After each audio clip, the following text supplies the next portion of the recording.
Hi, today we are going to talk about a potentially life-changing book called Atomic Habits by James Clear. So, who doesn't want to remove all those bad habits that we have built up over time, or actually inculcate or create all these new habits that will bring us to create a better self, right? So, I mean, at this point in time, who you are, who I am, right, is an accumulation of all these individual small habits that build up over time. And as an individual, we are all quite progressive in nature. We want to improve, we want to strive for a better lifestyle, for better pay, better work, better relationship. So, I mean, habits is such an important and integral part of our life that we cannot actually ignore. And this book by James Clear is actually really helpful in the sense that it breaks down something that's so totally logical, very simple, and it actually reinforced the concept of how to build a good habit and how easy it is to actually develop a good habit, and how we can actually also remove all these bad habits at the same time.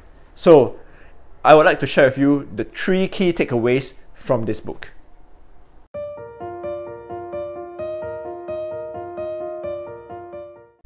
Welcome to my reading room. This is going to be the first of a series of videos where I share with you my thoughts and also my key takeaways from books that I've recently read.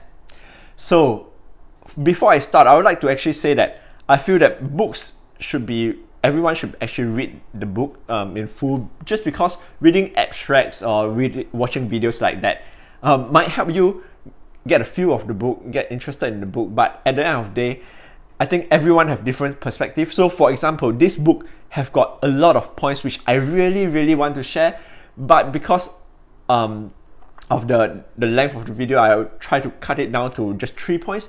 And I mean, everyone would agree or disagree, right, on even a paragraph that's written by the author. So everyone have different perspectives. So by reading the book yourself, you actually can assimilate the idea better. You can actually make what is written in the book more relevant to yourself as well. For this particular book, I feel that it is definitely a worth reading, worth your time, because the writer have tried to reinforce a concept that's so logical, so simple about habits building, right, in a very insightful way, and also is something that is subconscious, something that we tend to overlook, because it's something that we don't actually have to be actively thinking about during the day when we do our work, when we eat, when we go around doing. But actually, habits are forming all the time. Habits are actually unforming all the time as well. So it takes a lot of effort to be consciously aware of it. And this book actually brings that into life, into perspective, right? So without any delay, let's start on the few points. The first point is the correlation between identity and habits.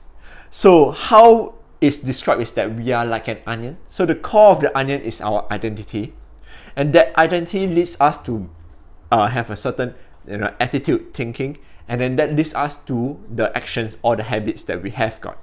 So in order to actually build a good habit, we have to actually think of ourselves of being the person that we aspire to. So for example, if I want to be a musician, I think of it as though I am a musician. So rather than saying that I want to go and play the piano every time, I want to play the guitar every day. On the other hand as well, the habits are the ones that are reinforcing your identity, because the more you do something, so for example, if you were to write a blog every day, or you were to film a YouTube video every week or every day, right? Essentially, what it does is that you develop that habit or the action every time you do it actually makes your identity stronger. So it gives evidence to your identity. So if you think about it that way, essentially what he's saying is that all this is there's a circular relationship, and for a good habit to form, you have the positive spin on it. The more you do, the more you reinforce identity, and the more you will do those habits. But similarly, on the flip side, if you were to have a bad habit, so unhealthy eating, or you drink all the time, you smoke all the time, and that reinforce your identity to be a drinker, to be obese, you know, and then that might have a negative spin to the habit identity relationship. So it is important to be actually quite conscious about that, because I mean, one of the quotes he says is that basically if you were to improve 1% every day, you'll be 37 times better after a year. But if you were to improve 1% every day, you go down to nothing, 0, right?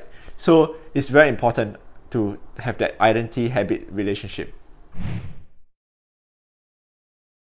The second point is to create the environment in which the habit can actually thrive.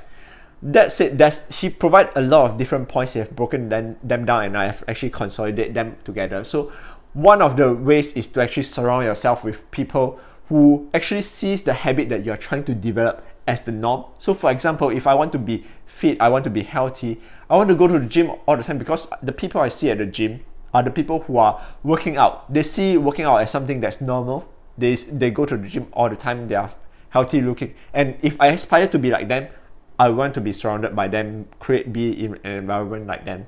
And also, secondly, to create the environment, it's not just the environment itself. I think also there's this thing called habit stacking, whereby you want to develop a habit by making it convenient, very easy to do. So you want to make the hurdle as low as possible. So for example, the 300 push-up challenge, which I've actually launched recently, what I do is, personally, I do push-up every day, but I stack it to showering. So before I go to shower every day, I would do my push-up. So right now, every day before I go to the shower, I will, hey, remember, I need to go and do my push-ups, right? So it makes it very easy for me to actually remember, rather than have to forcefully think about it, have to keep reminding myself to do it. So that's the second point. Make it easy, make it attractive, make the environment suitable to build such a good habit. And actually, if you were to think about it also, on the negative point as well, if you want to discourage a bad habit, for example, watching too much television, right? What you can do is to make it a little bit more difficult. So for example, you can hide the remote control, or maybe after every time you watch the TV, you can unplug the television. And that will basically mean that the next time you want to watch the television again, there's an additional step. So it will make it a bit more difficult for you to actually carry out a bad habit. So think of, try to incorporate that into your life, where you want to try to develop or remove a bad habit. That could potentially be a good suggestion. The third point is the difference between motions and action. So this is something which actually strikes me quite hardly, because I think a lot of time I spend time dreaming about an idea, like say a business idea. I spend time strategizing, I spend time developing a business plan, developing an idea, and I feel good about it. And what he says is that essentially those thinking time, those are essentially motion, not action. And essentially it is a form of procrastination. So if you want to do something, you want to create a good habit, if you think about it, you spend a lot of time thinking how I'm going to do it and all this, those are good.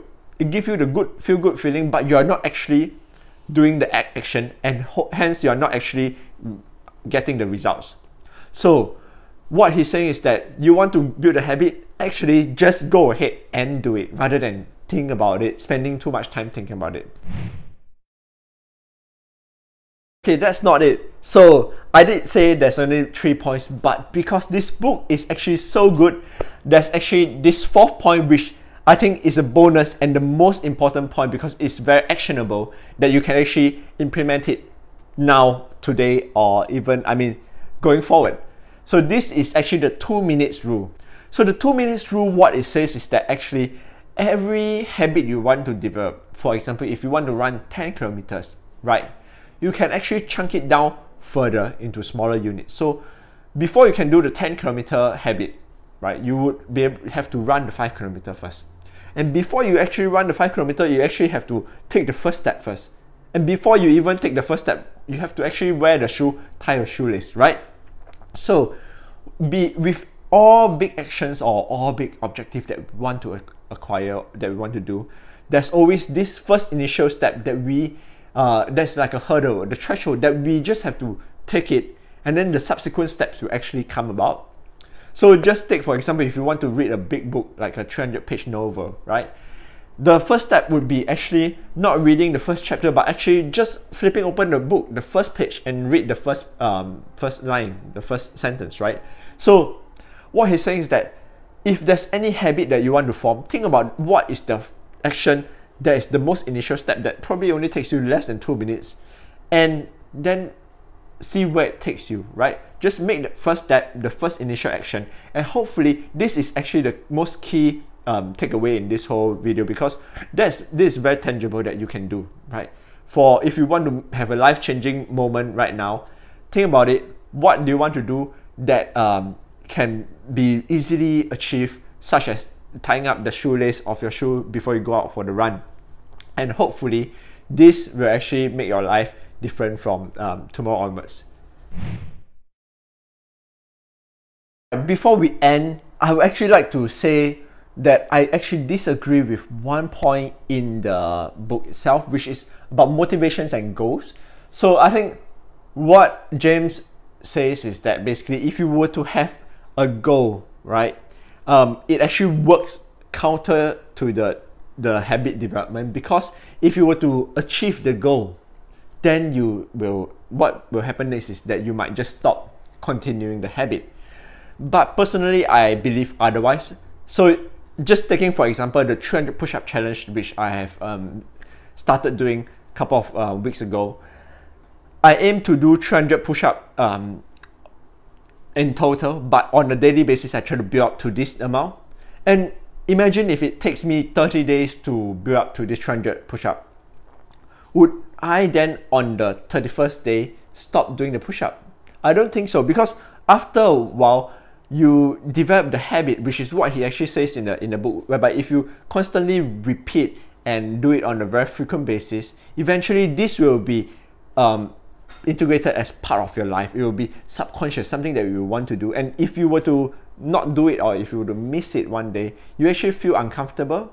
So I personally feel that actually goals are the initial motivation to help you develop the habit, because having a goal first makes something that's very conscious, subconscious, and then from there onwards it will be easier, or it will be something like a second nature for you to do.